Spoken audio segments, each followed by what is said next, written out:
Asie. Selon les Nations Unies, l'Asie compte 48 pays, mais pour cette vidéo, nous n'en comptons que 45, car j'ai déjà couvert le nom de la Russie, de Chypre et de la Turquie dans la version européenne de cette vidéo, en raison de leur appartenance partielle à ce continent. Et j'inclus Timur dans celle que je réalise pour l'Océanie. Comme d'habitude, les eurodatages sont dans la description si vous voulez avancer jusqu'à n'importe quel pays, puisque c'est une vidéo assez longue. Et pour chacun de ces pays asiatiques, je vais examiner l'origine de leur nom, comment il est apparu, ce qu'il signifie, et comment il a dans certains cas changé au fil de l'histoire. En Europe, nous sommes allés d'ouest en est, et en Amérique, par ordre alphabétique. Procédons d'est en ouest, en débutant par ceux sur la vignette. Premièrement, le Japon. Le nom du Japon en japonais est écrit en utilisant ces caractères kanji et prononcé nippon ou nihon. Je vais mal prononcer beaucoup de choses dans cette vidéo, au fait, avant qu'il ne soit adopté au début du 8e siècle. Le pays était connu en Chine sous le nom de Wa et au Japon par Yamato. Les caractères signifient origine du soleil, et sont donc à l'origine de la signification populaire occidentale attribuée au Japon, terre du soleil levant. Le nom occidental Japon lui-même provient soit de l'ancienne prononciation chinoise des caractères comme Sipangu, soit de l'ancien nom malais du pays, Japang, que les Portugais ont ramené en Europe après leur exploration de l'Asie du Sud-Est. Les Anglais ont ensuite traduit une lettre portugaise se référant à ces terres, la traduisant en Chiapan, qui est devenu le Japon actuel. Puis sur le vers un autre archipel, les Philippines. Les îles ont été nommées par l'explorateur espagnol Ruy Lantrapez de Villalobos. En 1542, il a rencontré un certain nombre d'îles, nommant spécifiquement les îles de Leyte et Samar comme Filipinas, après le prince espagnol de l'époque, bientôt roi, Philippe II. Finalement, ce nom a été appliqué à toutes les îles de l'archipel, qui étaient, à l'époque, sous possession espagnole. Pour les Corées, la seule différence est dans les éléments nord et sud. Nous pouvons donc aborder ensemble l'origine de leur nom. Le nom Corée dérive du nom de l'ancien royaume de Goguryeo du 5e siècle, puis du royaume de Goryeo du 10e siècle. Il semble qu'à cette époque, des marchands perses en visite ont adopté le nom de Corée. Mais il semble que ce soit une coïncidence que cette traduction persane soit la même que l'actuelle en anglais. Car le nom moderne de la Corée semble provenir des cartes portugaises de 1568, réalisées par l'explorateur João Vaz Dourado, qui a écrit le nom de la péninsule comme Konai, avec un autre explorateur en 1630, changeant alors le nom en Corée. Cela peut venir de la traduction persane ou de la façon native de le décrire, je ne suis pas certain de l'origine. Finalement, le royaume de Goryeo a été remplacé par le royaume de Joseon, puis par Dayan Jeguk, qui était l'empire de Corée. Essentiellement, il semble que les Coréens eux-mêmes ont toujours fait référence à leur pays, à leur manière. Et comme le Japon, la Corée était simplement l'adaptation que les Occidentaux ont créée pour y faire référence. En descendant vers le sud jusqu'à Taïwan, l'île où se trouve Taïwan a eu plusieurs noms tout au long de l'histoire. Formose, signifiant belle, un nom choisi par les Portugais une fois de plus, lorsqu'ils ont aperçu l'île en 1542, tandis que Taïwan lui-même semble provenir des mots Taiyan et un Taïwan, les termes locaux, utilisé pour désigner un lieu spécifique dans le sud de l'île. Cette région a probablement été nommée d'après le peuple taïwanais qui est originaire de cette terre.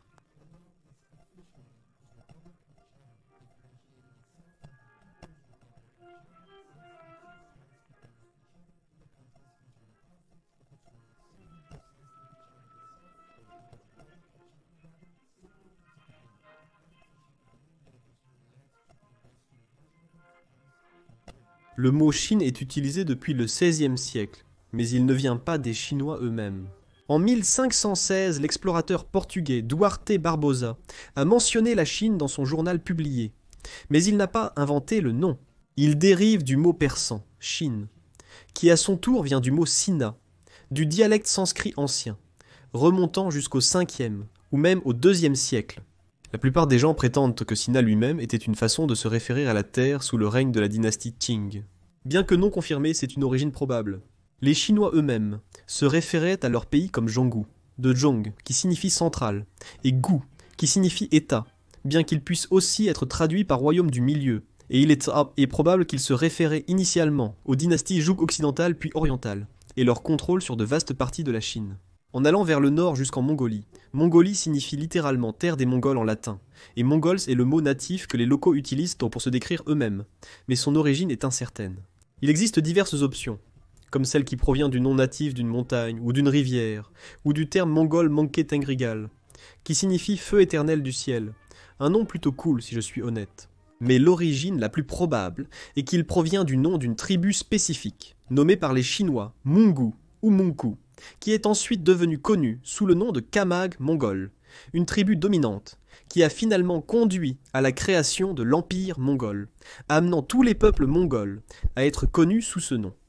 Tout au sud à nouveau, jusqu'au Vietnam, qui est une variation de Nam Viet, signifiant littéralement Sud-Viet, et ce nom peut être retracé jusqu'au IIe siècle.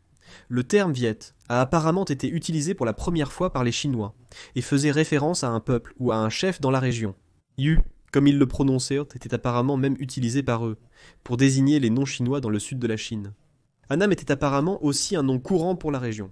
Mais la région a eu de nombreux noms tout au long de l'histoire. Van Lang, Nam Viet, An Nam, Dai Viet, Dai Nam, puis faisant partie d'une zone connue pendant le colonialisme européen sous le nom d'Indochine, ou Zyukin China, jusqu'à être à nouveau connu sous le nom de Vietnam. Tout près se trouve le Laos. Le terme Laos a été inventé par les Français, qui ont uni les 3 royaumes Lao à travers leur colonie de l'Indochine française en 1893 et ont nommé le pays d'après le groupe autochtone le plus courant, le peuple Lao. L'origine du nom Lao lui-même est apparemment inconnue et remonte simplement au nom d'une ancienne tribu dont ces gens sont originaires. Dans la langue Lao, le nom du pays est Muang Lao, ou Pathet Lao, qui signifie tous deux littéralement pays Lao. Toujours dans la région, le Cambodge. L'anglais Cambodia est une adaptation du français Cambodge, qui est à son tour la traduction française de Kambucha dans la langue khmer native. Son origine provient de l'ancienne langue sanskrite et de la jonction de 2 mots. Kambucha, qui fait référence au mythe fondateur du premier ancien royaume khmer, et Desa, qui signifie terre de ou pays de. En gros, le nom signifierait terre des Khmers. En poursuivant vers le sud jusqu'à Brunei, dont l'origine est folle selon l'histoire. Brunei a été fondé par Awang Alak Betatar. On dit que le futur premier sultan de Brunei cherchait un endroit où il devrait établir le centre de son domaine. Et lorsqu'il est arrivé à l'embouchure de ce qui est maintenant la rivière Brunei, il a, selon la légende, exclamé Baruna, qui se traduit librement par « c'est ça », d'où le nom Brunei serait finalement dérivé. Mais une explication plus probable est qu'il provient du mot du XIVe siècle pour la région, Barunai, qui viendrait du sanskrit Varun, signifiant navigateur, avec le mot Bornéo, le nom de toute l'île, ayant la même origine. Et autour de lui, la Malaisie, une combinaison des mots malais et du suffixe ia, signifiant terre des Malais. Un ancien royaume existait dans une partie de la Malaisie continentale appelée Royaume de Melayu autour du 6e-7e siècle, et il semble que c'est la première origine de Melayu. Mais l'origine de Melayu elle-même est incertaine. La principale suggestion est qu'il dérive d'un mot javanais, signifiant courir, du nom de la rivière Sungai Meliau. Mais nous ne pouvons pas vraiment être sûrs, surtout parce qu'il semble avoir toujours eu ce nom. Au IIe siècle, la Géographia de Ptolémée utilisait le nom Malayu Kulon pour décrire approximativement la région. Ce royaume de Malaya s'étendait également dans le pays voisin, l'Indonésie, joignant 2 mots grecs, Indos et Nesos, signifiant îles indiennes. En 1850, George Windsor, un chercheur anglais, a proposé le terme indonésien et malayunisien pour les habitants de l'archipel indien ou malais. Sous la domination coloniale néerlandaise, elle était brièvement appelée les Indes orientales néerlandaises. Retour sur le continent, la petite cité-État de Singapour. Singapour est une adaptation anglaise du nom malais Singapura, qui est à son tour dérivé d'un mot sanskrit signifiant ville du lion. Sima signifie lion et Pura signifie ville ou forteresse. Un ancien conte chinois du IIIe siècle le désignait comme Puluojong, ce qui se traduirait par île à l'extrémité de la péninsule, une description précise de son emplacement. Sous l'occupation japonaise, Sionan, signifiant lumière du sud, puis retour à Singapour lorsque l'occupation a pris fin. Plus au nord se trouve la Thaïlande. Le pays thaïlandais a toujours été appelé Muang Thai par ses citoyens, mais il était autrefois connu des étrangers sous le nom de Siam, avant de devenir la Thaïlande. Donc nous devons examiner l'origine de ces deux. Le mot Siam pourrait provenir de Suvarnabhumi, qui signifie terre d'or dans la langue pali. Une autre théorie est que le nom dérive des Chinois qui ont appelé la région Xi'an, que les Portugais ont converti en Siam. Selon un érudit français, Thaïlande signifie homme libre en langue thaï, Mais un véritable érudit thaï a soutenu qu'il signifie simplement peuple ou être humain, puisque son enquête a montré que dans certaines zones rurales, le mot thaï était utilisé comme peuple au lieu du con habituel. Le Myanmar, anciennement appelé Birmanie, est un autre pays qui a changé de nom. Apparemment, en birmane, l'origine des deux mots est commune, et même leur prononciation est similaire. Et il semble que de nombreux pays utilisent encore le terme Birmanie pour le désigner, ou utilisent les deux noms dans les deux termes. Donc, dire qu'il a changé de nom est peut-être une exagération. Les deux noms dérivent de l'ancien langage birmane, des mots Myanmar ou Myanmar, une façon de décrire les natifs Bamar qui habitaient principalement la région ouest du Bangladesh. Originaire du Bangla, son origine exacte est inconnue, mais certains pensent qu'il vient de Vanga, un ancien royaume qui était situé sur le delta du Gange. Religieusement, on dit qu'il vient de Bang, un descendant de Noé, qui aurait initialement colonisé la région. Le suffixe al semble provenir de monticules de terre, que les anciens rajas avaient élevés du sol, peut-être à des fins défensives. D'autres théories plus directes affirment qu'il signifie terre du Bengale, puisque la zone générale dans laquelle se trouve le Bangladesh est connue comme telle. Et en fait, le sultanat du Bengale du XIVe siècle incluait ce qui est maintenant le pays. En allant vers le nord, le Bhoutan. L'étymologie précise du Bhoutan est inconnue, mais elle est probablement dérivée de la façon dont les Tibétains natifs se référaient à la région. Bodh, plus précisément, Bota Anta en sanskrit, signifiant la fin du Tibet, puisque le Bhoutan est situé à l'extrémité sud du plateau tibétain, et quelque peu à côté, le Népal. Selon la mythologie hindoue, le Népal tire son nom d'un ancien sage hindou appelé Ne. Cependant, certaines personnes ayant étudié le nom affirment que Népala était une jonction de deux mots locaux, Nipa signifiant pied d'une montagne, et Ala, abréviation de Alaya, et signifiant demeure. Ainsi, Népal signifierait demeure au pied de la montagne. Il a également été proposé que l'origine serait Nepa, du tibéto-birmane, et joignant les mots de nœud, bétail et pa, gardien, puisque c'était apparemment une activité des habitants locaux. Il est intéressant de voir comment beaucoup de ces noms de pays, partout dans le monde, sont simplement d'origine inconnue, ayant simplement été transmis de génération en génération, sans que personne apparemment n'écrive la raison pour laquelle. En passant à l'un des plus grands pays d'Asie, le nom Inde est dérivé du nom de la rivière Sindhu, ou Indus, et est utilisé depuis que l'écrivain grec Hérodote l'a utilisé pour la première fois au IVe siècle.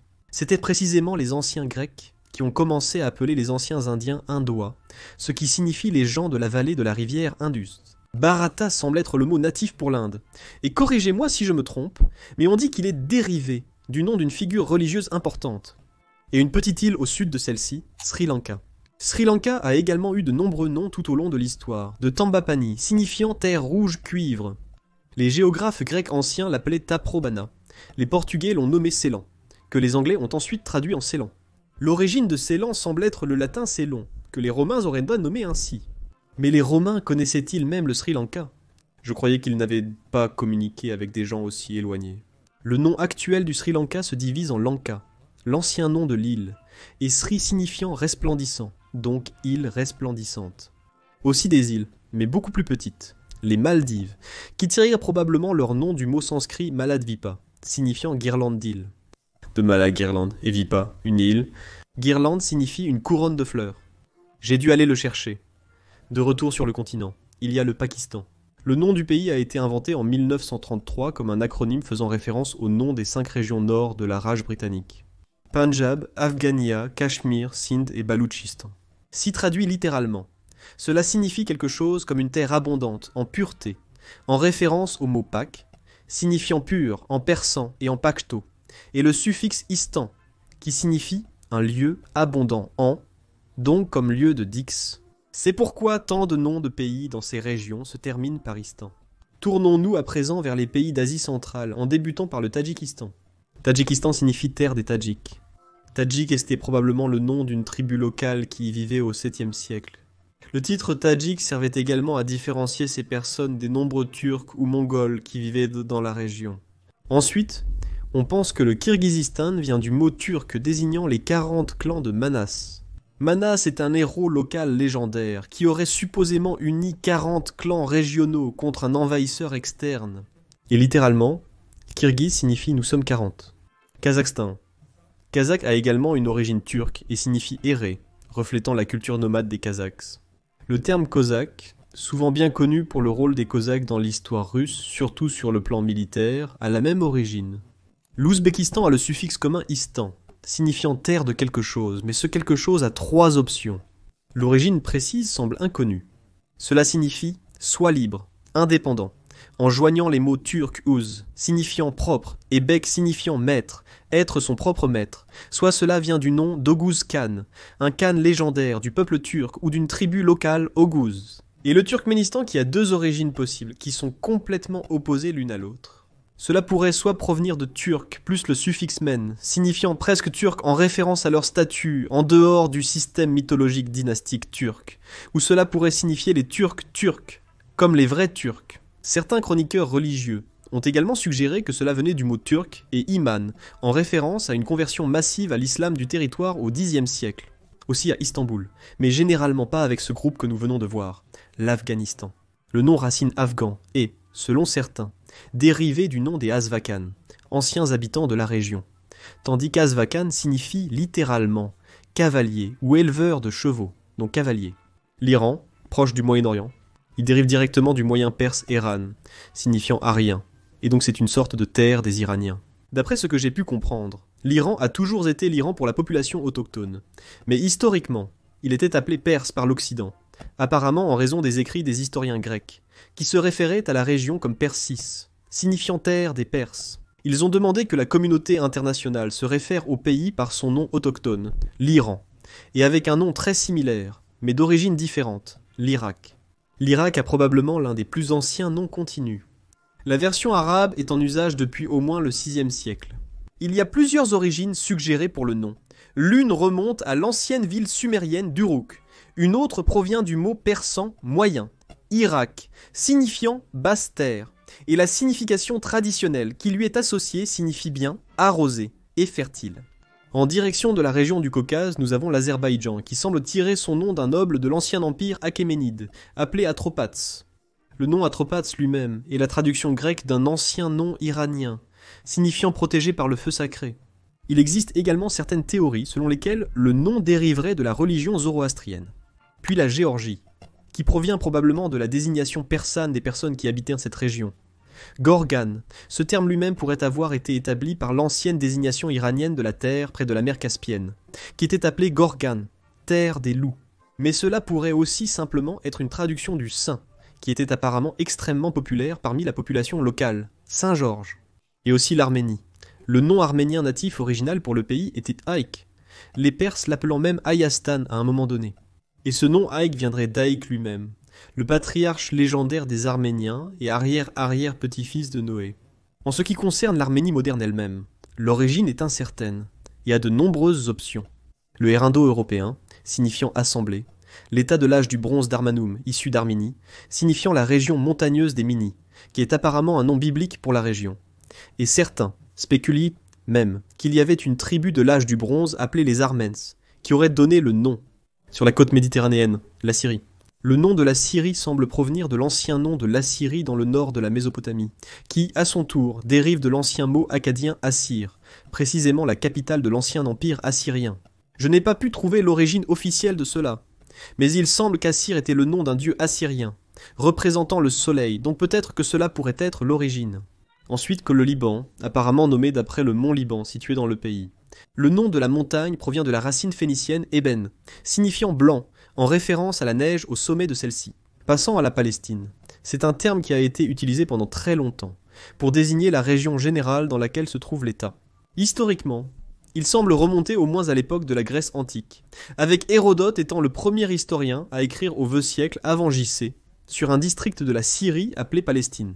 Le terme lui-même, en latin, Palestina, est censé avoir été précisément inventé par les anciens Grecs pour décrire la zone occupée par le peuple philistin, d'abord utilisé comme Philistie, puis évoluant vers Palestine. Bien que certains disent qu'il pourrait provenir d'un mot natif, Péléchet, qui se traduirait grossièrement par migratoire, se référant également au peuple philistin. Israël, sous mandat britannique, était connu comme la Palestine. Lorsque Israël est devenu un État, il a choisi ce nom. Du nom hébreu Israël, signifiant quelque chose comme Dieu content. Dans l'Ancien Testament, Israël, qui s'appelait auparavant Jacob, lutte apparemment avec un ange. À l'ouest se trouve la Jordanie, qui tire son nom du fleuve Jourdain, qui forment une grande partie de la frontière nord-ouest du pays. L'origine du nom de la rivière elle-même semble être l'ancien mot Yarat, signifiant le descendeur, reflétant le chemin de la rivière. Et passons à un autre grand pays, l'Arabie Saoudite. Avec l'union des royaumes d'Héjaz et de Naïd, il a été nommé le royaume arabe saoudien. Habituellement, il est communément connu sous le nom d'Arabie Saoudite. Le mot Saoudi est dérivé de l'élément As-Saoudia, dans le nom arabe du pays, formé à partir du nom dynastique de la famille royale saoudienne, les Al-Saoud. Son inclusion exprime l'idée que le pays et la monarchie absolue sont sous la possession et le contrôle de la famille royale. En passant à la petite nation du Koweït, au IVe siècle, la baie du Koweït a été colonisée par Alexandre le Grand et les Grecs l'ont nommée Larissa. Finalement, elle est devenue une forteresse coloniale des Portugais en 1521. Le mot hindustani pour fort était Kout et donc cela deviendrait finalement Koweït. Rejoignant cet émirat, les Émirats arabes unis. Les plus connus sont Abu Dhabi et Dubaï, mais il y en a 5 autres. Ajman, Fujairah, Ras Al Khaimah, Sharjah et Al Quwain. Union des Émirats arabes signifie précisément cela. C'est une union d'émirats arabes. Un émirat est un territoire politique gouverné par un monarque dynastique, un émir. Mais quels sont les noms des différents émirats? Abu Dhabi signifie père de Dhabi, un type de gazelle commun à la région. Ajman porte le nom de sa capitale, qui dérive apparemment du mot persan Aja, signifiant non arabe. Dubaï pourrait venir du mot Daba, qui signifie avancer lentement, en référence aux eaux lentes du ruisseau de Dubaï. Mais il y a aussi d'autres options. Fujairah tire son nom d'un ruisseau qui traverse le territoire. Ras Al Khaimah signifie sommet de la tente en anglais. Sharjah pourrait venir du nom d'une idole vénérée à l'époque ancienne ou de sa situation à l'est, Sharq en arabe, de Dubaï. Et Al Quwain signifie mer des deux pouvoirs. Bien que pratiquement adjacent aux Émirats arabes unis, le Qatar n'en fait pas partie. Un écrivain romain nommé Pline l'Ancien a écrit au 1er siècle à propos des habitants de cette péninsule, et il les a appelés Katahei, probablement dérivé du nom d'un établissement local. Un siècle plus tard, Ptolémée a cartographié la région pour la première fois, la nommant Katara. Le nom a évolué en Qatar entre autres, jusqu'à atteindre le Qatar actuel. Ensuite, Oman.